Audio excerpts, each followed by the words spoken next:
unveiled at a congressional hearing with UAP whistleblowers raising questions about whether there's something truly out there. Now, you'll remember UFOs, that's what we grew up saying, right, are now called UAPs by the U.S. government.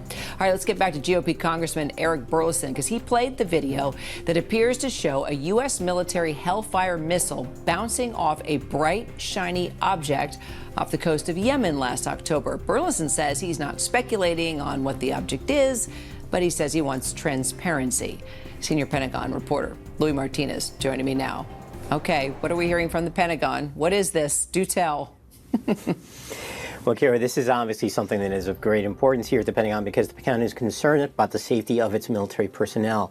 And so what it does is it regularly investigates any incidents regarding reports of UFOs, or UAPs as they're now called.